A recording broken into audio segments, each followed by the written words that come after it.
معزز خواتین و حضرات، ہم امام غزالی کی کتاب کیمیائے سعادت کی بات کر رہے تھے، جس کو شرح ہدایت کا نام بھی دیا گیا ہے۔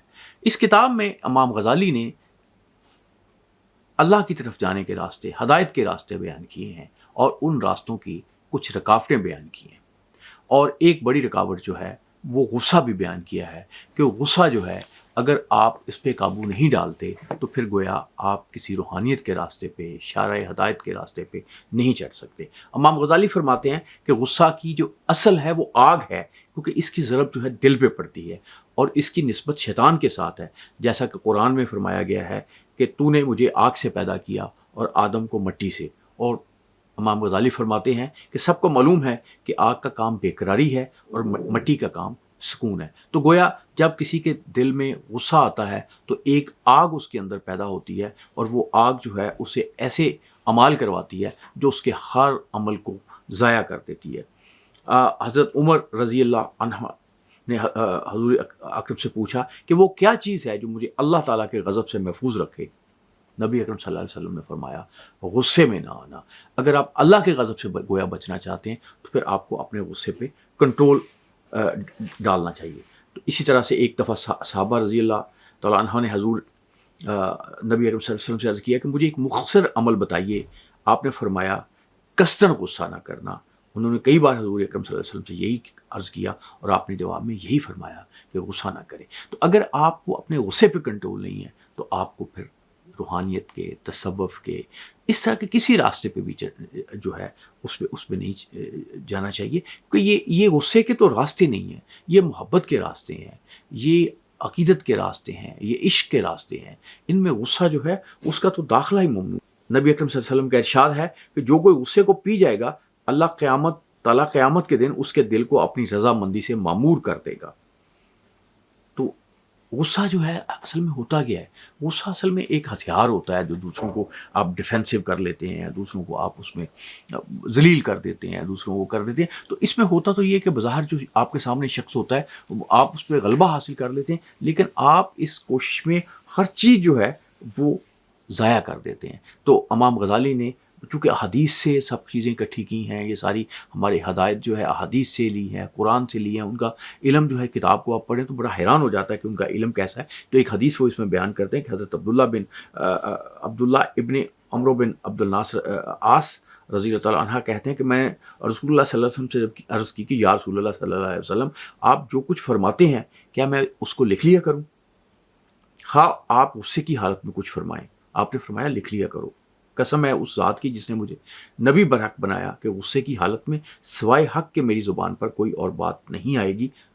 بڑی غور کرنے والی بات ہے، سوچنے والی بات ہے کہ نبی کسی حالت میں بھی کوئی بات جو ہے وہ حق کے خلاف نہیں کرتے تھے، حق کے بات جو کرتے تھے۔ حضرت عائشہ رضی اللہ تعالیٰ عنہ فرماتی ہیں کہ ایک دن مجھے بہت غصہ آیا تو حضور صلی اللہ علیہ وسلم نے فرمایا، دیکھ کر فرمایا کہ عائشہ تمہارا شیطان آیا ہے۔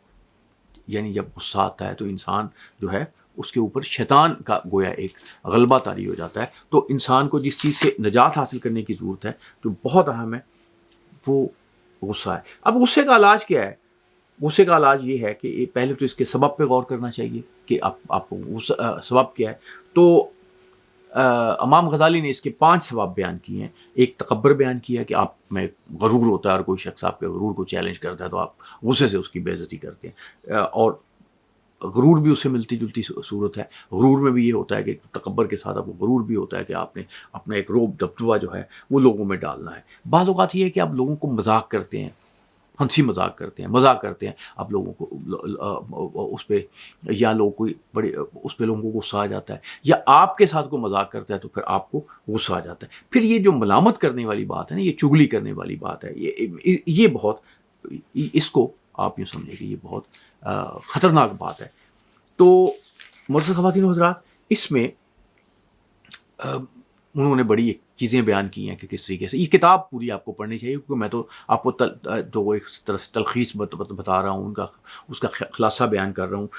یہ ساری انہوں نے احادیثیں بیان کی ہیں کہ کس طرح سے آپ نے اس میں کرنا ہے۔ یعنی جب عملی علاج کی بات کرتے ہیں تو وہ کہتے ہیں کہ زبان سے لا حول ولا قوت الا باللہ پڑھیں، اور سنت یہ ہے کہ غصے کے وقت اگر کھڑا ہے تو بیٹھ جائے اور بیٹھا ہے تو لیٹ جائے. اگر اس طرح بھی غصہ فرو اترنا ہو تو ٹھنڈے پانی سے وضو کرے. یہ ایک عملی طریقہ جو ہے غصے کو دور کرنے کا بیان کیا گیا. ایک حدیث یہ نبی اکرم صلی اللہ علیہ وسلم سے یہ بیان کی گئی، غصہ آگ سے پیدا ہوتا ہے اور یہ پانی سے بجھے گا.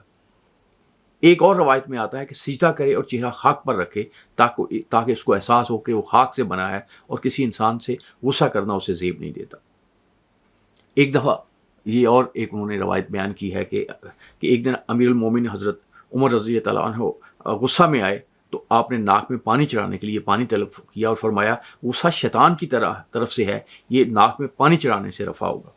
معزز خواتین و حضرات، جس شخص نے بھی اپنے غصے پہ قابو ڈال لیا اس کو دوسری باتوں کی، ویسے تو کہا یہ جاتا ہے کہ غصہ ایک ایسی چیز ہے کہ لوگ غلطیاں کرتے ہیں، اس کی سزا آپ اپنے آپ کو دیتے ہیں.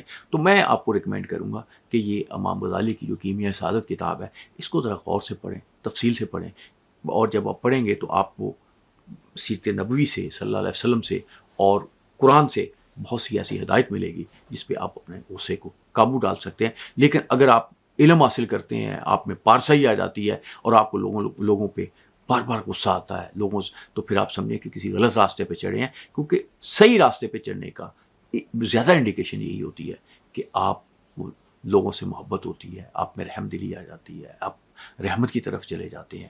لیکن آپ جب غصے کی طرف چلے جائیں، تکبر کی طرف چلے جائیں تو نوٹ کر لیں آپ غلط راستے پہ چڑھے ہوئے ہیں. اور خواہ آپ کے پاس کتنی بھی علم کی ڈگریاں ہیں، دین کے کتنے بھی آپ اعلیٰ منصب پہ فائز ہیں، لیکن اگر آپ کی انا جو ہے دوسروں کی تذلیل میں خوش ہوتی ہے تو آپ یقین کریں آپ اللہ کے راستے سے بہت دور ہیں. اپنا خیال رکھیے گا. اللہ آپ کا حامی ناصر.